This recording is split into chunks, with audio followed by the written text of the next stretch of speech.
Thompsons Solicitors are one of the most experienced firms for industrial diseases, particularly with asbestos cases. We brought the first ever asbestos litigation claims back in the 1970s and 1980s, and we've been involved in some real landmark decisions since then. It's a firm that I'm very proud to work for, and we have a dedicated team of specialist asbestos solicitors who deal with almost entirely an asbestos caseload, so that we really develop a specialist in-depth knowledge to manage the ever-changing and really fast-paced asbestos litigation environment that we work in today. Charlie came to us just after being diagnosed with mesothelioma at a time when he was very upset and distraught. He'd been asked a lot of questions about his asbestos exposure, and he couldn't really remember anything about his asbestos exposure when we first spoke to him. I worked for a large construction company for over 20 years in the 1980s. When we used to go into houses, old houses, and they were actually refurbing them all.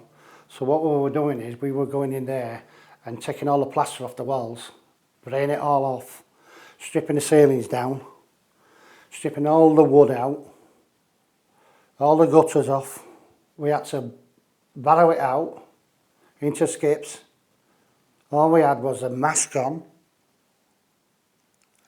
just no overalls, t-shirts, gloves. Then we had to sweep everything up. You could not actually see inside them places. If it was warm weather, there was no ventilation or anything. When we were working in the houses and there was that much dust, we didn't even know there was asbestos there. Not at all. I mean, you just do your job and that's it. You've got to do your job. What's quite unique about Charlie's case was his age, because he was so young relatively when he contracted the disease. He was being exposed to asbestos throughout the 1980s and into the early 1990s. And although it is more usual to have a longer period of time between exposure and developing the disease, somewhere in the region of 40 years, it can be as little as 10 years between exposure and the disease first manifesting itself. When I found out about that I had asbestos, I was just devastated. I had tears in my eyes. I thought to myself, why should it be me? So I just didn't know what to do. His general health was deteriorating from somebody that would never be on sick sort of thing, so it hit me straight away. I used to encourage him to go to the doctors because I couldn't tell him, because he was not a doctor fan, to be quite honest. But he had no other choice this particular day that he had to go. And the doctor then referred him to St James's, which then was to a specialist. The necessary test was done, biopsies was done, and we had a lingering 6 weeks then waiting to find out the results of that. I went out to see him and Kath at their home, and I spent several hours with them going through Charlie's employment history and really drilling down into each job that he'd done to try and identify whether there was any possibility of asbestos exposure.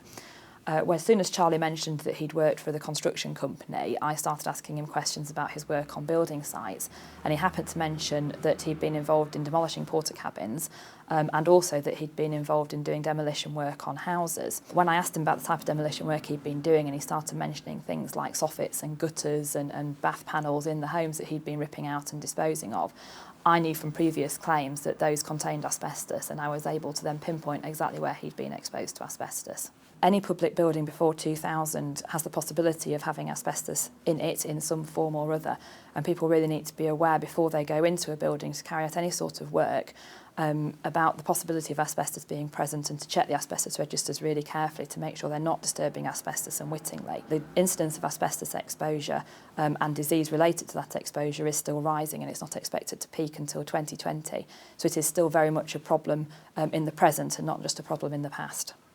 I'm not the man I used to be. I'm definitely not the man I used to be. A bit of compensation, then I can get one or two bits that I need, which I couldn't afford before. It don't alter the facts that I'm dying, and that's it. I do cry at night sometimes when I think about it, you know what I mean? I think to myself, do I deserve all this? And I'm hurt because I've known Charlie since I was 13, and they've taken away the latter end of my life when we should be relaxing now. We've worked, we've brought kids up, we've grandkids and so forth. It should be our time, but our time's going to run out. They've actually taken my life and his.